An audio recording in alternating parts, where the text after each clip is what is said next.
What's up, guys? Welcome back to another episode of Glory Reds FC. I'm joined with Ben. What's up, my guy? What's good, Pastor D? Man, all is good, all is good. You know, it's been a hectic weekend of football in terms of fantasy. And, you know, today we want to talk about what has been happening. Just let's get it off our chest. Yeah, like man. It's been a bad bloody week. It's been bad. It's been bad. I'm looking at all my individual leagues. I'm just seeing red. Red. Everything is pointing down. Red. I don't understand. And in the first game week, I was in the top 100,000 in the whole world. Everything was green. Everything was green. I was number one. Now everything is just down. I'm just seeing myself red.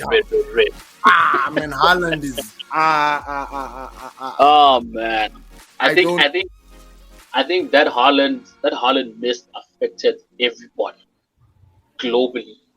Whether you're a City fan or what, you know, on a fantasy level, it had the whole world shook. And you know what, D? Yeah. You know what's crazy about it? It's like, you know that Haaland is going to put in these goals. You expect it. So the whole world knows that this is the best striker right here. So everybody is putting him as captain. How dare you not make him captain? And then just check it out of that. And we talked about this. We said, we need, there are some captaincy picks that you can pick. But if you make that mistake and not make Haaland your captain, it's late for you. It's late. Yeah. So he really gave us a middle finger this weekend, man. I am not happy. He put a major upset, man. You know, speaking of major upsets, one of the City players that a lot of people brought into their squad was Phil Foden, and he was absolutely nowhere to be seen on that squad. Bro, my heart goes out to those. Hey, my heart goes out to them. Bro, not even Foden, not Foden alone. Akanji just disappeared. Like, we don't even, maybe I missed it. I didn't get any information. Maybe I should have checked. Yeah. And then but Akanji just not there.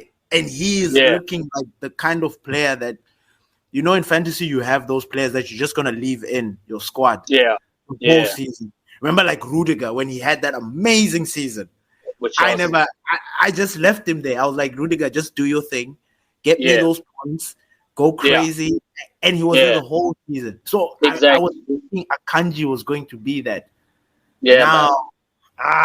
Bro, man, that's the thing. And you know what really disappoints me is that, I don't know if you've noticed this, but with City, it's very rare that you get updates on player injuries. It's very, very rare. You know, you either find out on the day or like after the whole game week has concluded, then you get information about said player who was missing. You know, they're very secretive. They're very, you know, incognito mode, you know, like they don't disclose anything to nobody, you know, as opposed to Man United. Like Man United, man, Man United fans, bro, we're just a snitch club, fam. We are a snitch club. We are out here breaking injury news before the weekend game, you know, giving oppositions, you know what I mean, bro? Pep is secretive. The download info, man. And City is out here doing the right thing, bro, by just keeping everything to themselves. And it's just unfortunate that, you know, for us who had Akanji, we never managed to get that crucial news that we needed, you know, to make those changes that needed to be done. Bro, you know what got me this weekend? So like I was advising my youngster about his team, you know. All right. So he showed me his team, and he wasn't even planning on using his wild card. And I just discussed with him, I had spoken to you that you were planning on using your wild card. So he was like, no, let's check. So we're dissecting his team. Then I'm like, hey man, if you want to make these changes, you might as well just use your wild card. Yeah. And then he's like, bet. So he goes in, plans his team. So he comes in and we start going back and forth with his team. And I start suggesting good players for him. Now, at the time, I wasn't planning on using my wild card. I was comfortable with my team. I felt like they were going to give me the points. Like, my team should have given me more than what they did. And the fact that I also took a hit, because I took a -4 hit. So that messed with me. So when I got less than 40, I was like, nah. This was bad. I don't want to see these points again in my fantasy. Like, this was it. Yeah. So my youngster goes out there, puts in these players, and they go and do the business. Now, in a weird way, like, hey, this is no hate to my youngster, but I was so glad that Haaland missed. Like, I was like, hey, let everybody suffer, man. Like, let me. I don't want the gap to grow too big, man. I want to catch this. You don't want to this. be the only one suffering. Nah. So I was kind of glad that we all had a bad weekend when it came to Haaland, because we all put Haaland. But I need to challenge myself to use other players as captains. Like, I'm going to be flexible with my captaincy pick this season, just because of what Haaland did this. Yeah. True. I hear you. All right, man. Let's do a little bit of some FPL bingo. So, man, you guys get out your bingo cards and let us know in the comments down below how many. I don't even know how to play bingo. Well, I'm about to go through the team of the week. So basically, you can just write down how many players from the team of the week did you have. That obviously gave total end of the points at the end of the game. So obviously, starting at the top with the goalkeeper, scoring 11 points, we have Jose Sa. Yeah, I don't have him. I have nobody. Yeah, man. I gave my youngster Anderson, and he put him on the bench. Can you imagine? Yeah, and I was like, look at Crystal Palace defenders; they're good. And he brought him in, but he's like, let me put him on the bench. He put him on the bench. Yeah. Boom! The guy goes and makes 11. Like, I am just stunned. Like, I would have had Gusto, Sterling, and Anderson maybe if I had, and Diaby. Remember, I told you about Diaby. I've been thinking about Diaby. Yeah. Oh yeah, hey, man, this weekend.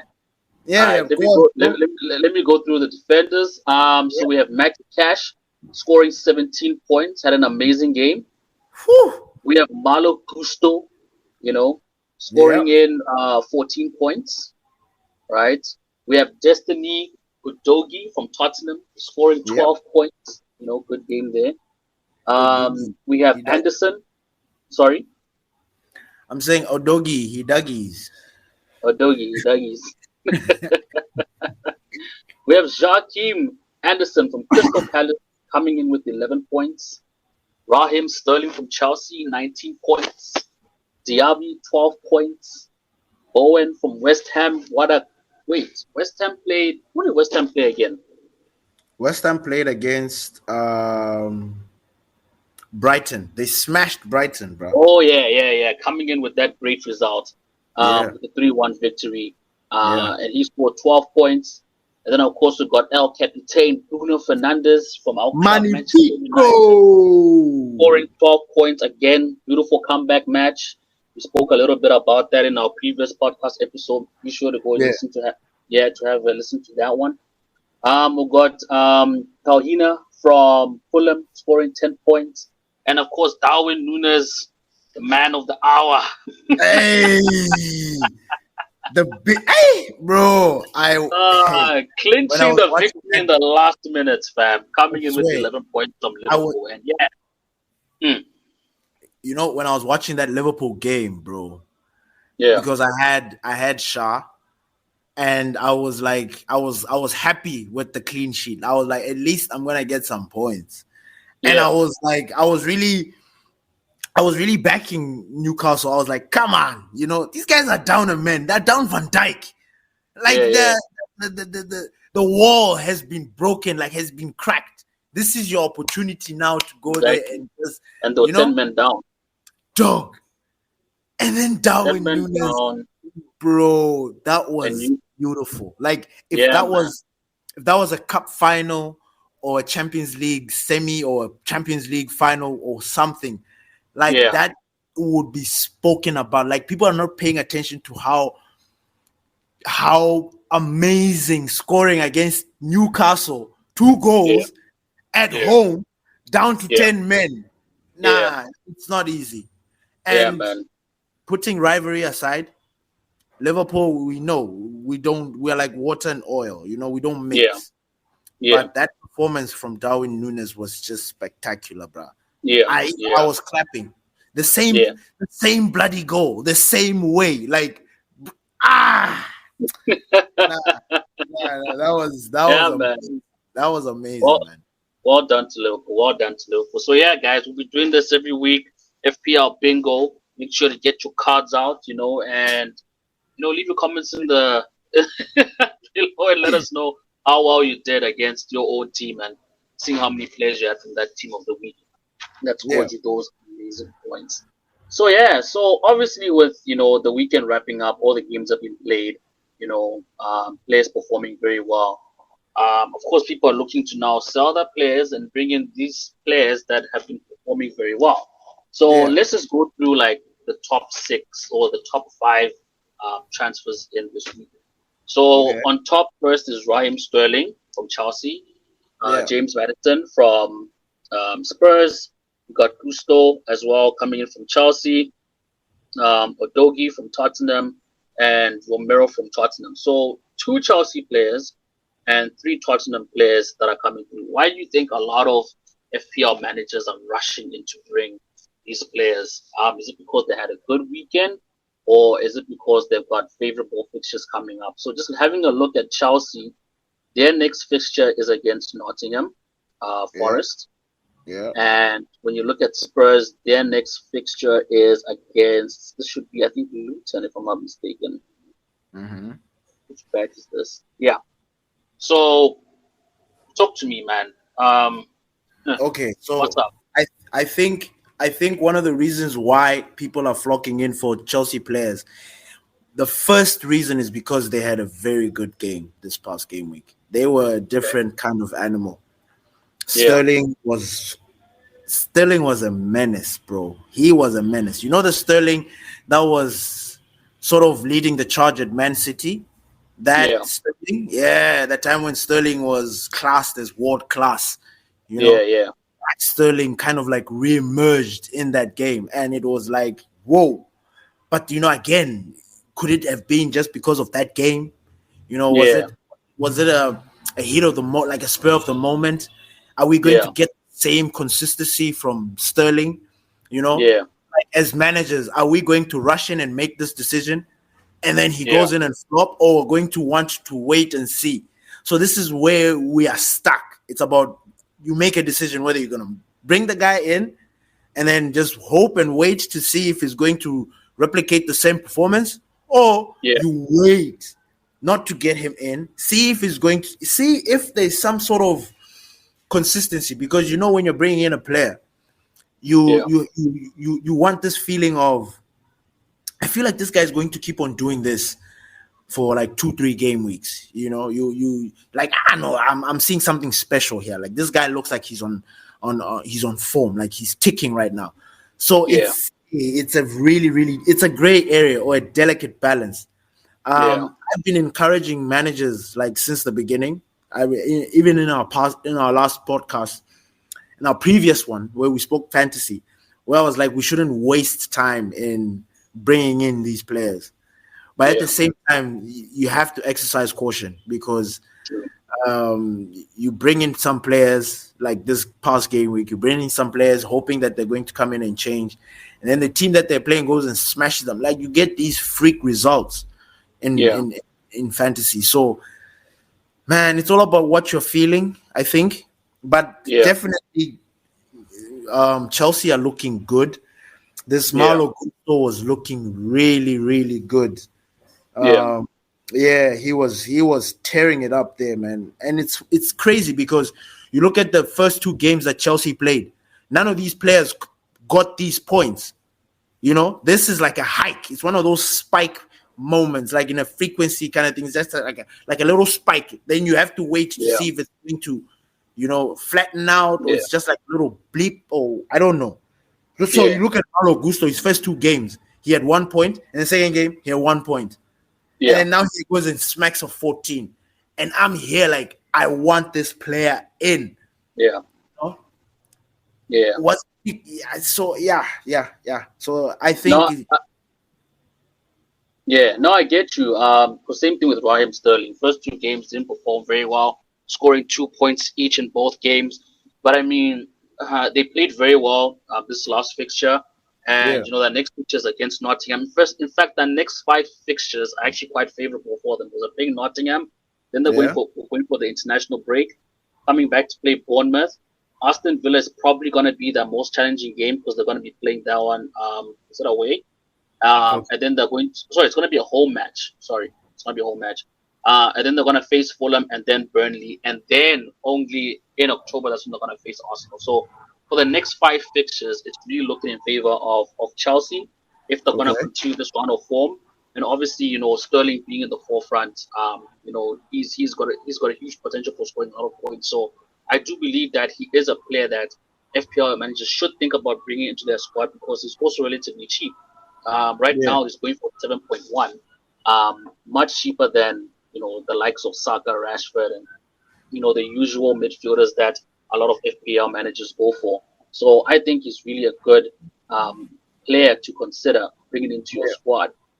Gusto as well, going for 4.1 million. That is a bargain of a player. It's a bargain, bro. It's a bargain, And I mean, if it's in Chelsea's starting lineup and if he's going for that price and they're only going to continue the run of form from now, then it'll be mad for anybody not to look into these 2 players and bring them into their squad. Most definitely. But yeah. So what about Maddison? Let's talk about Maddison because obviously Maddison left Leicester relegated squad. Spurs brought him into their fold.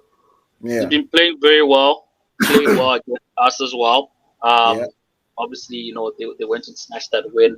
They won their previous game comfortably against Bournemouth 2-0. Scored very good points as well.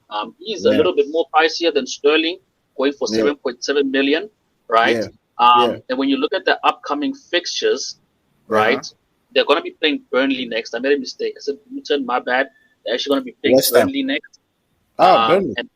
They're going to be playing Burnley away. And then they're going to be facing Sheffield United. Then they're going to have 2 difficult fixtures in between before they go and play Luton. So they'll be playing Arsenal and Liverpool.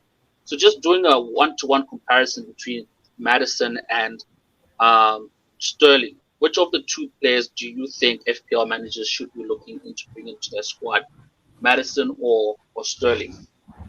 Okay, so it all depends on your budget.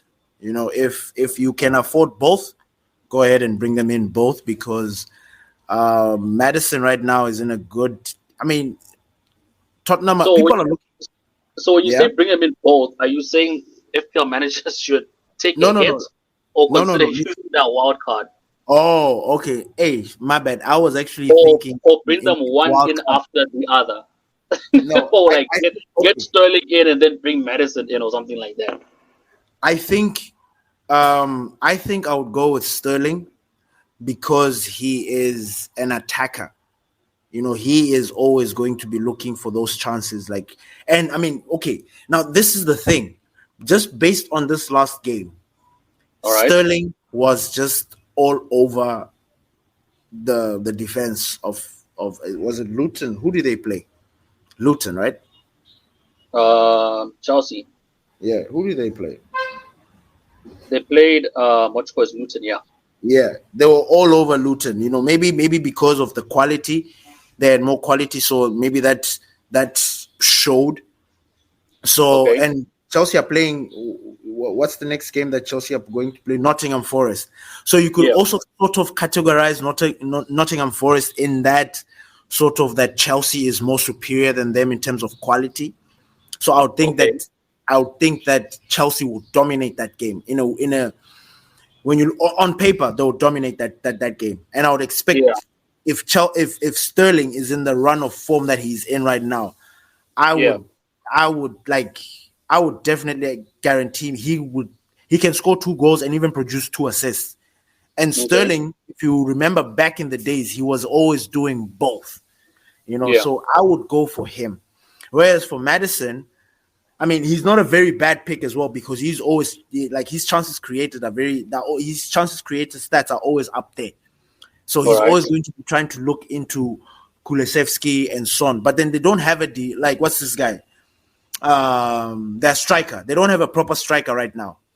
So maybe it's weird when I was watching them. It's almost like they're struggling to produce quality up front.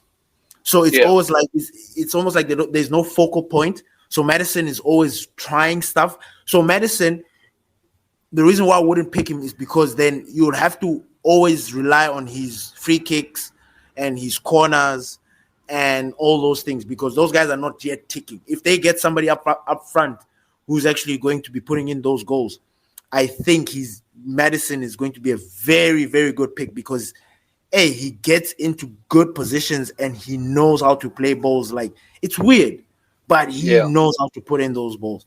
So they are both good choices. It just depends on how you want to set up your team and your budget. And pretty much your budget and how you want to set up your team. If you're looking like if you have a midfielder, because wait, is Sterling is a midfield, is a striker, no? Yeah, Sterling is a midfielder and Madison's also a midfielder. They're both midfielders. So you can always But I would go with Sterling just with current form, the way he looked against Luton, and the fact that they're playing against Nottingham Forest. I actually expect Chelsea to beat Nottingham Forest. If Nottingham Forest goes and pulls a disappointment, then I don't know. I don't know. It's fantasy. These things happen. You know what I mean? But Chelsea are supposed to go and beat Nottingham Forest. So I would go with Sterling if you're thinking of picking one of the two. But if you can bring both in, it's not a bad. But it's actually quite expensive if you think about it, having both of them in, because then your budget is not split properly, because I'm sure you've invested in other aspects, defenders, strikers. Haaland is quite pricey, so but I would go with Sterling if you had to pick one. Yeah, no, I agree with you. I'll go with Sterling because when you just look at the midfielders in general, like the ones that most FPL managers typically go for, he's actually quite the cheaper option. And also just looking at the next run of fixtures, they're more in favor of Chelsea than any other team at the moment. So definitely looking, just considering all of that, I would definitely be looking to bring in Sterling over Madison. Now, looking at the defense, all right. So because Gusto is a defender, right? Going for 4.1. And again, this is the top five, and the top five consists of two Tottenham defenders, Romeo and Odogi, right? So which of the two teams do you think would keep or get more clean sheets than the other, looking at the upcoming fixtures? And would you base that on on those players that you want to bring in based on the fixtures, or would you bring them in based on their output in the game, hoping that maybe one or the other is involved more in the attacking and could get extra points from scoring or assisting goals? I mean, you see, that's the thing with these two players. It's almost like it's a hit and miss, because we still want to, like, for example, Odogi, we still need to see more of him. He's looking very good. He's looking like a problem, but he's somebody that has just come into that Tottenham squad right now, and he's new. So if he can replicate based on their upcoming games, because Tottenham is going to be playing, you said it's Burnley, right? Yes. That's good for me. I see it's rated 2, but for some reason I think that's a difficult game for Tottenham. Like, I think that Burnley are going to give Tottenham a run for their money, just based on what I've seen so far. I actually think that they're equally matched in a weird way, even though on paper Tottenham has more quality. But just based on what I've watched, like the form, the way Burnley are playing and the way Tottenham are playing, they kind of look evenly matched. So it's going to be a tricky one. And with Romero always finds himself in good positions as a defender. He's just like one of those defenders that corners. Like he's always finding himself in the box and just causing an unnecessary chaos and actually getting points. So if you actually trust Tottenham, it's always I'm sure Tottenham fans, they probably have Romero and Udogie based on loyalty and maybe bias, and they like them, they understand them more. But based on what you watch, it's very difficult. There are other players that you would actually consider apart from those guys. So yeah. It's always, with fantasy, it's always about preference, D. At the end of the day, it's always about preference. Like we can literally pick the same kind of squad with different players, but from the same team. Yeah. So literally, like our goalkeeper maybe could be the same, and then we go into the defense. Maybe you take Akanji, I take Kyle Walker, and then that kind of thing. These things is all about preference, like what you like to see, like the player that when you watch him, you see that this guy, he's going to give me that feeling that you get. That's how that's really how much I go with fantasy. Like I watch fantasy. I watch the games. I see the player that's actually doing the business. Yeah. I feel something. I feel some connection. I speak to my football gods. They tell me that, Benito, maybe. But then, you never know because we might be having a bad day that day. So maybe we'll just decide to mess up the game week for you. So maybe you should chill. These are the gods talking to me, by the way. So man, it's all about feeling, man. All right. No, interesting. But let's look at some differentials, right? Because obviously, when you look at the list of the most transferred in, especially like the top 5 to probably top 10, it's based on a lot of the players that had a good game week. This previous game that passed, they had a really good game week, and it looks like a lot of managers are basing their decision off that. Apart from these top 5 picks, which player do you think some FPL managers should be looking into and not get swallowed by the hype of the previous game fixtures and just, maybe there's another player out there. Oh, you mean players to bring in? Yes, players to bring in. Any differentials that you can think of to say, okay, I get all this hype around Chelsea and Spurs players, and they've got good upcoming fixtures and looks like they're hot right now. But is there any other players that FPL managers can have a look out for, to bring into the squad? They're quite a bit. They're actually quite a bit. And some of them might be even shocking to you. And these are actually players that I'm actually considering because of just based on what I understand about the team, like the philosophy of the manager, the way he's playing his squad and stuff like that. So like 2 players that I think I even mentioned in the previous fantasy thing that we talked about are Wisa and Mbeumo. Yeah. Those 2, man, you look at their prices, 6.8 and 6.2. Yes, maybe somebody might think that is pricey, but they're kind of differentials. Brentford are flying. Yes, they got smacked up, but those 2 seem to be on this. I mean, I think if anybody has been watching Brighton cause problems for teams last season, you will notice that these names, unfortunately, Tony's not there, but you will see Wisa, Mbeumo, and Tony. Then the other guys, but then those guys, and especially this season, man, I feel like Wisa now he's been unlocked because Tony's not there. He's got responsibility. He has accepted it. He's just like, give it to me. Let's go. And I kind of like watched the Tony podcast with Stephen Bartlett. Yeah. So he talked about the team chemistry and how they are. So I kind of got a sense of how Brentford are. So I feel like, hey, it's going to be a cracker with those guys. So Wisa and Mbeumo. There's Antonio. This one is weird because I'm still getting used to this West Ham. Like, I'm not sure. It's like West Ham, I don't know if it's because of the games that they're playing. I don't know, but they seem to be like on a good run. So I'm not sure if people should be looking at West Ham players because you look at Ward-Prowse. He's played, 2 games or 3 games. He's already raking in points. He's somebody that's very good with the free kick, and I don't know at West Ham if they have a free kick specialist. I think that'll be him. I think he's going to continue with his free kick specialism and just continue doing his thing. And he seems to be getting like the freedom that he's getting at West Ham right now. It seems like because I think he's partnering with Souček. Souček sometimes sits back and then he gets to get in those good positions. And so there's Antonio and him. And then there's Rodri from Man City.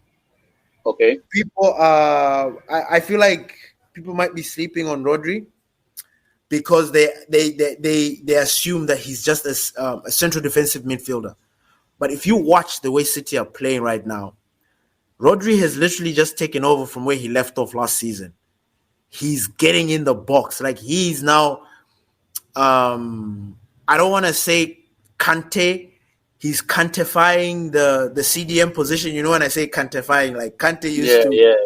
You'll find him at the CDM position, but he's also up front there causing problems. So Rodri is kind of like doing that, with his big stature. He's there. And I kind of feel like this season, like, I don't know, now that Kevin De Bruyne is out, they're still trying to go to that midfield. He's going to be given license to go up front and do more. And he's quite cheap, 5.7. People know about him, but he's somebody that I'm actually looking to bring in.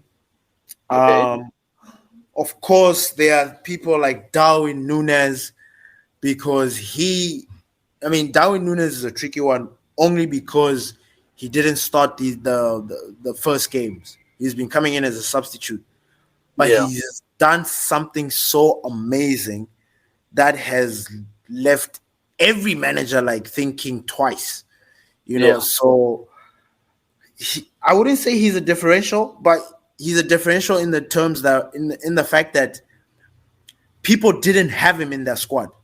I think those that are Liverpool loyalists, they probably did, but there are very few people that had Darwin Núñez because they assumed he's just going to be coming off on the bench.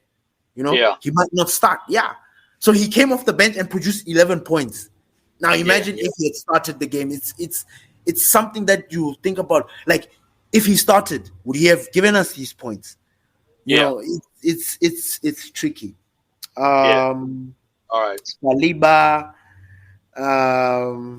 Pedro Porro is another one from Tottenham. Yeah. Pedro Porro, I think, is like a dark horse. The only reason why I say that is because he's a wing back. He gets himself in very good position. He shoots. He's always taking chances. I think against the weaker sides, Pedro Porro is going to thrive. He might be one of those guys that are going to produce like 2 assists and like a freak belter, a goal that will just shock people. So he's somebody that people should be looking at. Anthony Gordon. Anthony Gordon from Newcastle was electric. He was causing problems. He made me think twice. He was looking good. He was looking good, my guy. And I don't know. I just don't know because there's Isak, there's Wilson, there's Almiron. Almiron was in his element. He came back. He was also. I don't know. I don't know. Oli Watkins is also another one. Okay. I say that because maybe there are a lot of people that have him, but I just feel like he's somebody that people should have this season because of the way that Aston Villa are playing. If you don't, I don't know. What do you think? Even Sarr, that what's his name? Sarr from Tottenham, that guy who scored against. Yeah, he's also like he cost 4.5. Yeah. I don't know. They're right. Diaby, bro. There's so much. Nketiah. Look. I see a long list. I was expecting you to probably give about like 2 to 5 names, to narrow it down. Yeah. for people to look into. No. Yeah, but some of these FPL managers definitely have some of them, not all of them, and maybe they might think to get rid of them. And you have given so much information as to why maybe they should reconsider. Yeah. But yeah, I think on my end, I'm just gonna mention one player because I actually just wanted to mention three players, but I Okay. think I've mentioned two of the three. One obviously being in Boemu. He Okay. has been consistent. His price is good. When you look at the past three fixtures, the first game he scored 7 points, second game 16 points. This previous game he scored 2 points, but he is showing that consistency. And Yeah. the other player I was going to talk about was Taiwo Owoniyi. Sorry for Awoni. butchering that. Awoni, yes. Yeah. He's also been consistent, regardless of the results Nottingham Forest have been having. He has been consistent with the points. In the first and second match, he scored 7 points, and in the previous matches, obviously against us, he Yeah. scored 6 points. So, yeah, he's been consistent, and I look at him as a differential because I think he's one of the players from one of the clubs that a lot of managers don't look into getting players from, right? So I think Yeah. a lot of FPL managers look at the main teams or the bigger teams to be sourcing players from. So usually when we talk about differential players, it's usually those players from like the lesser teams or from the bigger teams, like you mentioned, Rodri, that managers wouldn't consider because of the positions that they play in, and they don't consider the type of active role that they have in the team, unless maybe you support that club, and then you would Yeah. have better insight Yeah. in terms of picking those players. But yeah, if you look at Taiwo playing for Nottingham Forest, I know a lot of managers are not looking at Nottingham Forest players, but he's one player to consider, and I Who? would count him as a differential.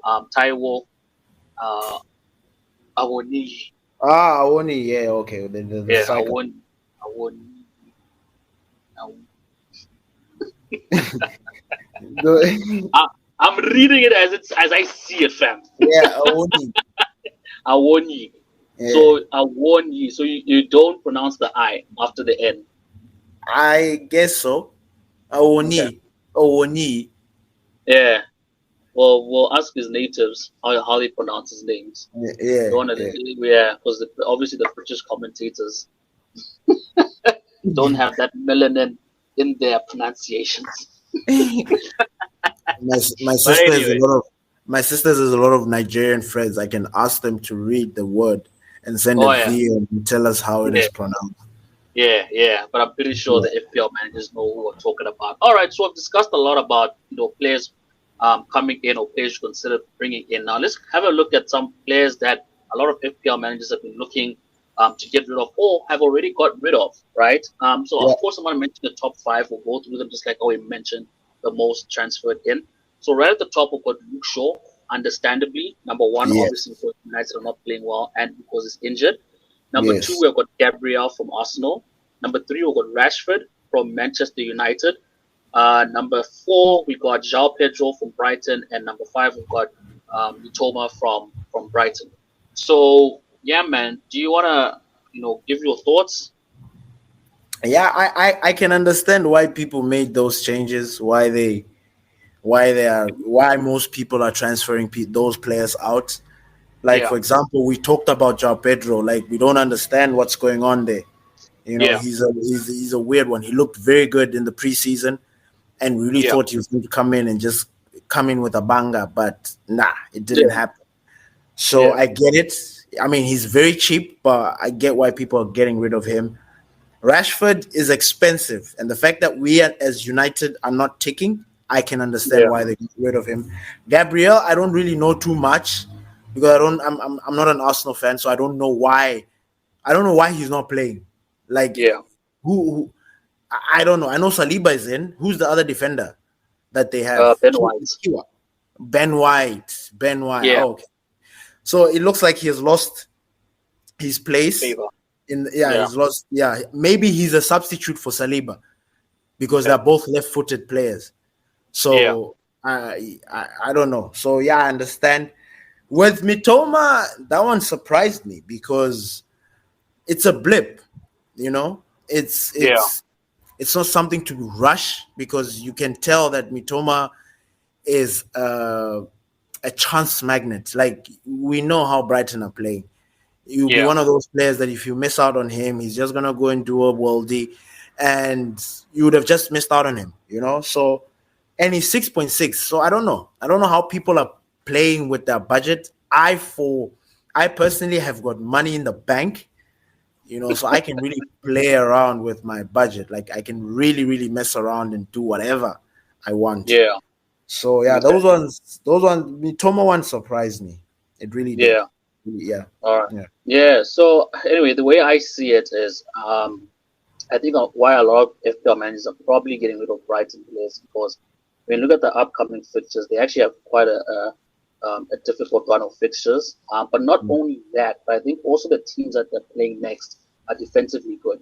So, when you couple difficult fixture with teams that are defensively good, don't really see anything happening in favor of Brighton in terms of their attacking output.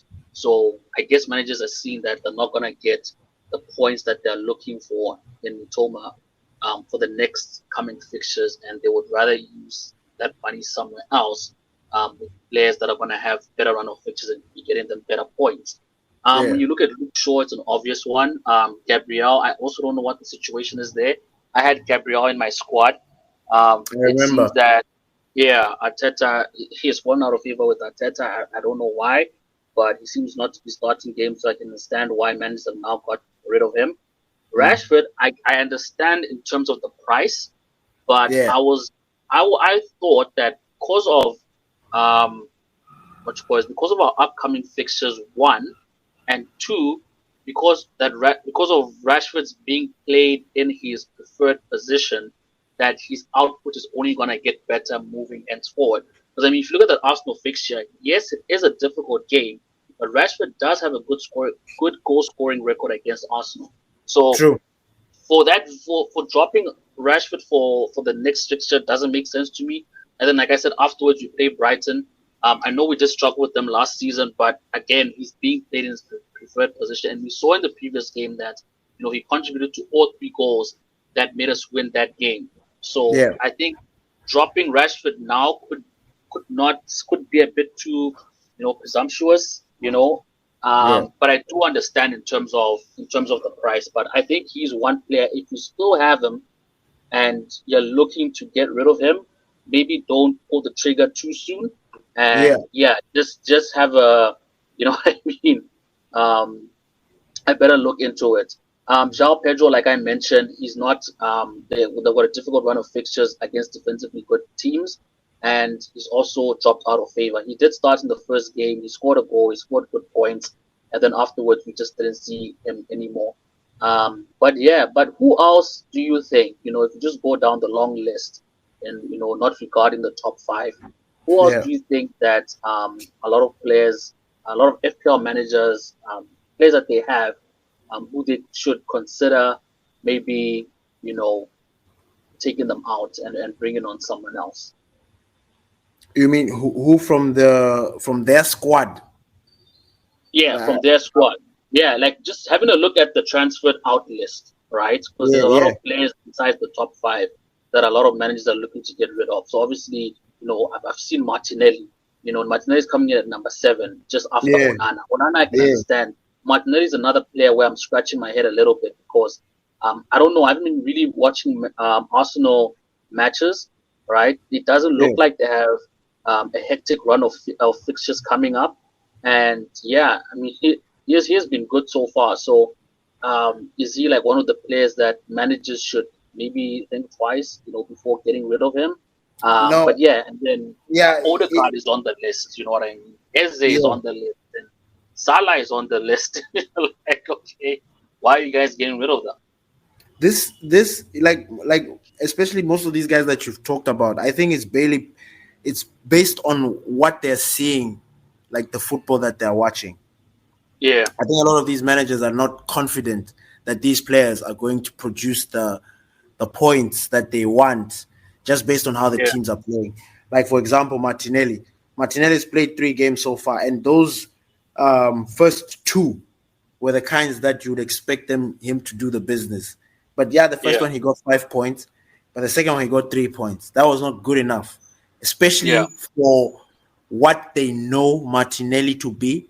So you said Yeah. people are looking that are comparing last season and this season. You know, they're Yeah. like, nah, last season you were off to a belter. What's happening right now? You know, is what's not gelling at United at Arsenal. So then they're Yeah. pulling back on that. And also because he's quite pricey if you think about it, because there are some players. You look at Eze. Yeah. Eze is one player that's out here, that's gone. But he's somebody that Yeah. I was telling you that I'm thinking about bringing. Eze, I don't Yeah. know. He's going to have a 1 game week or 2 in a row or something. Anyway, he's going to do something that he's a budget player. You just have him there. Like you've got somebody else that you prefer. Just keep Eze if you have him. You know, All right. he's going to give you those points because even you look at the games that he's going to play. Yes, Yeah. he started off slow. I think New Crystal Palace are, but then he's the focal point. He's where everything is coming from. Like all the chances created, Yeah. everything that's ticking about Newcastle is coming from Eze. Yeah. Unless he gets an injury or something like that, I don't know. But I get it. Yeah. Salah, I get it as well. Like, I mean, I haven't been considering Salah for a very long time, only Yeah. because he's no more the Salah that we know.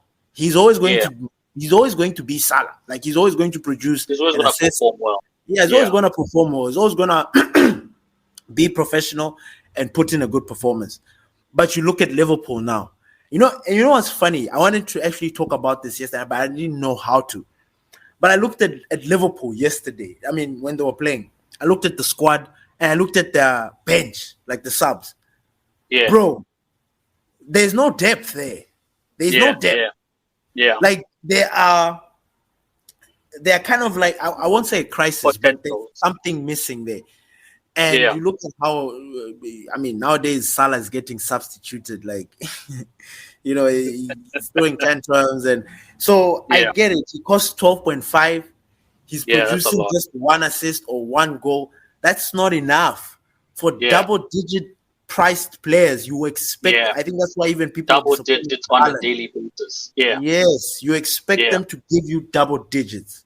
Double Yeah. digit price, double digits every game week. Points. Yeah. Yeah. So I think that's why Isak is also another one that I don't understand.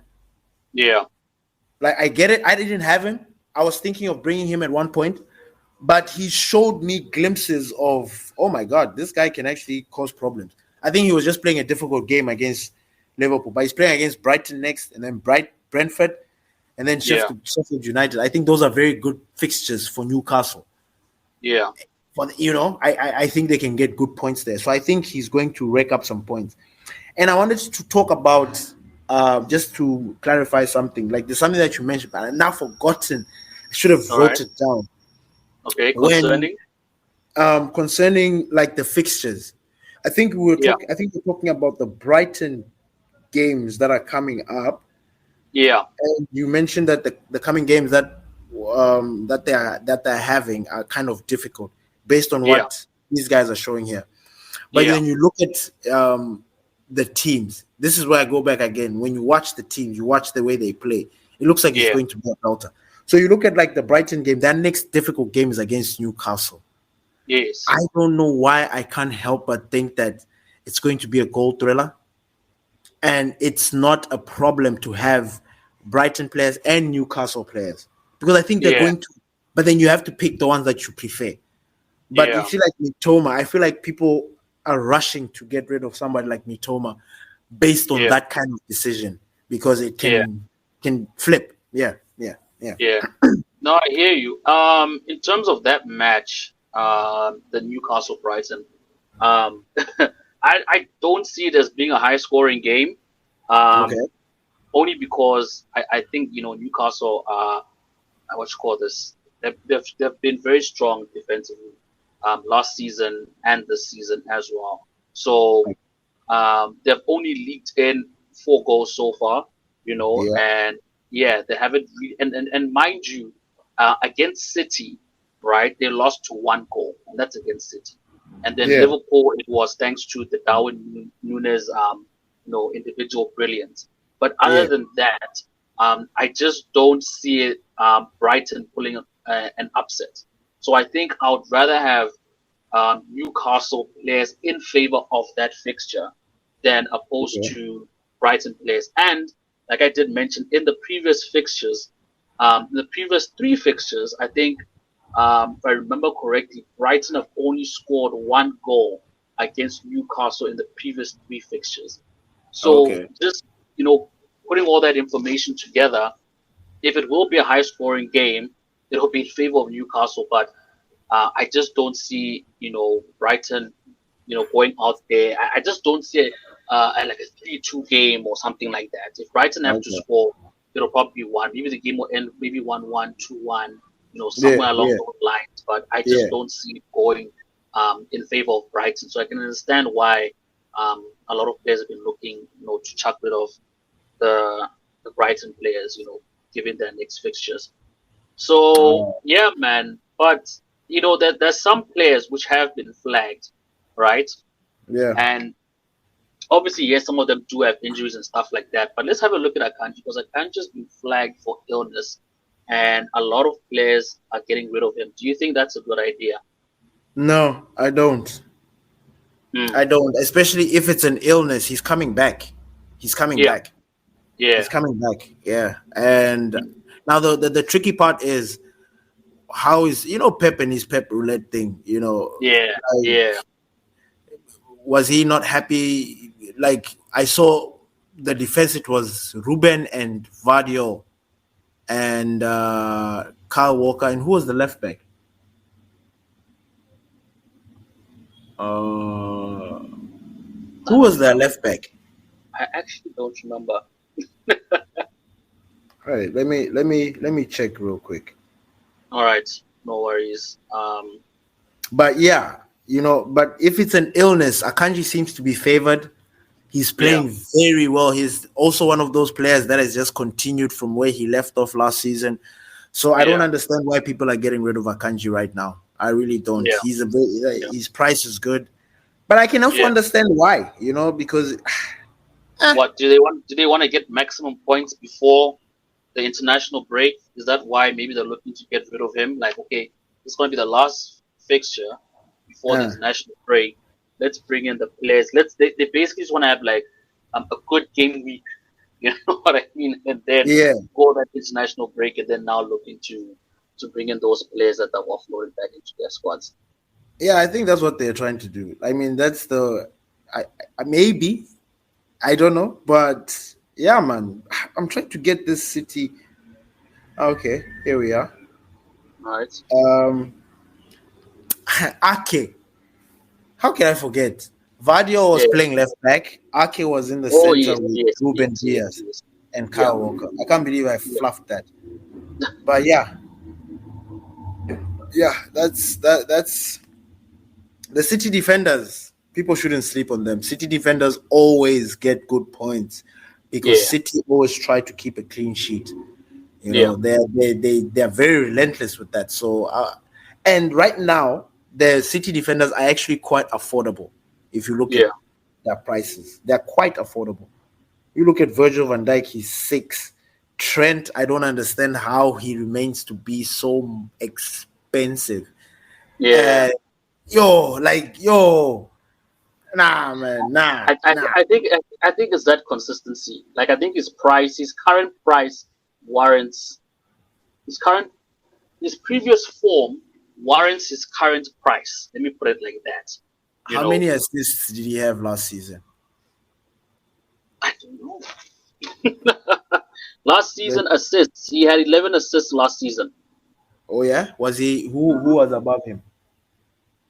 I actually don't have that list. I'm just looking at his stats individually, but 11 is a lot because it's very rare that a lot of players in the Premier League get over 10.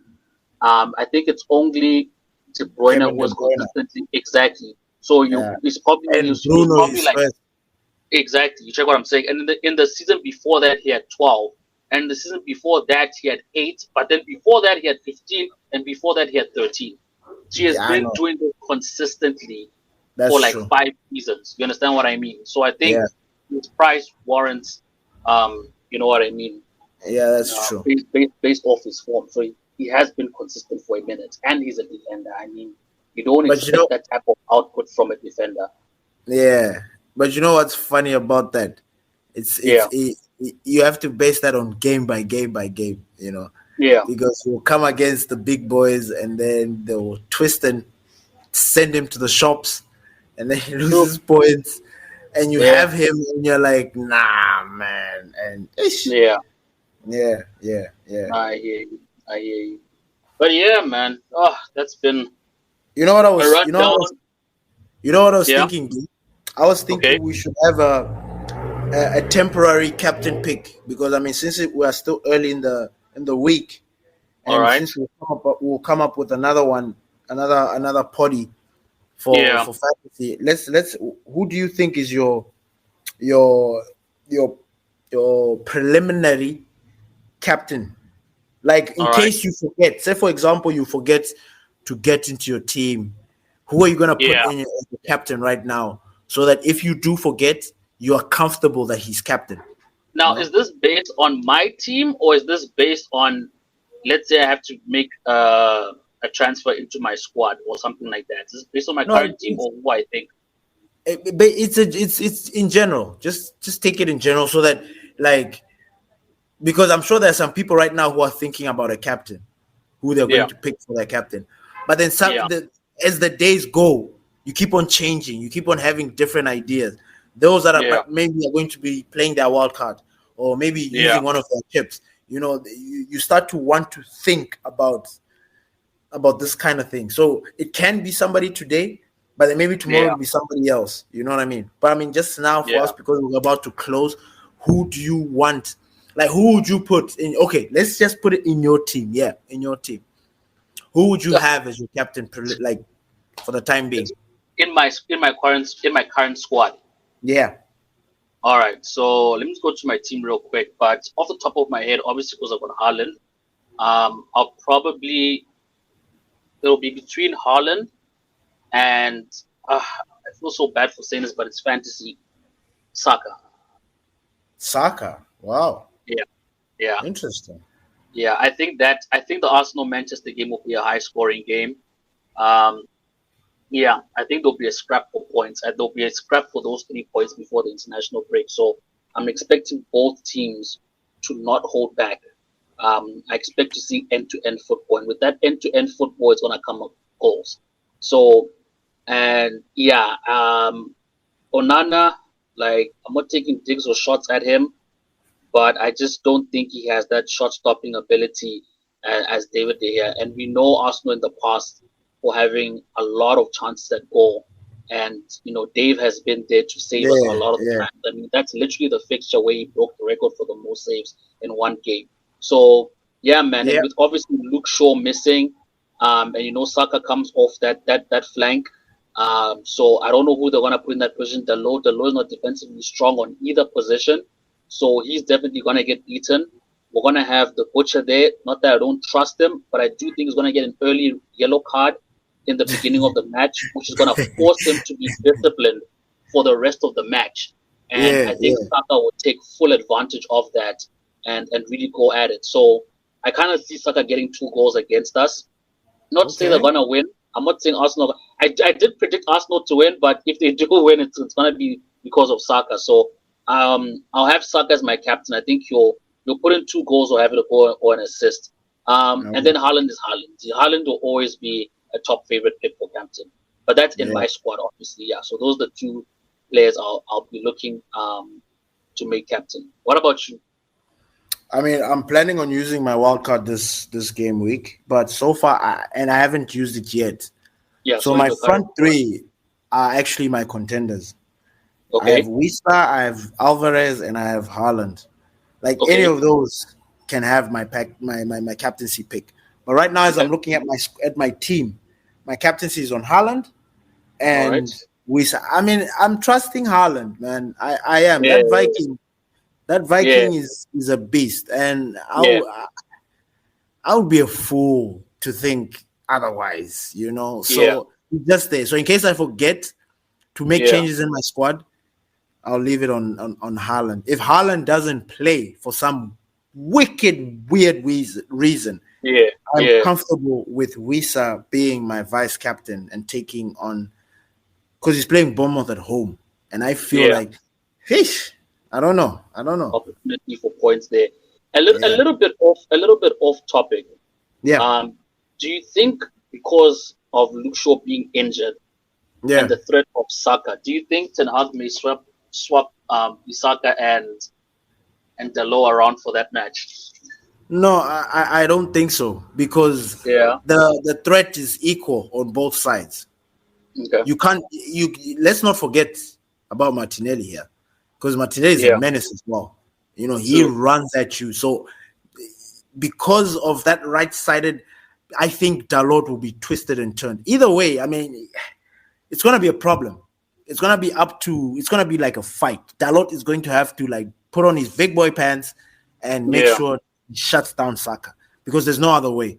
We can't put Mm. Fernandez there because he's a youngster, and hey, we don't know. We don't know Yeah. how Nah. he can deal with it. Yeah. So just That's. leave Dalot there because he has experience. He has played in the game.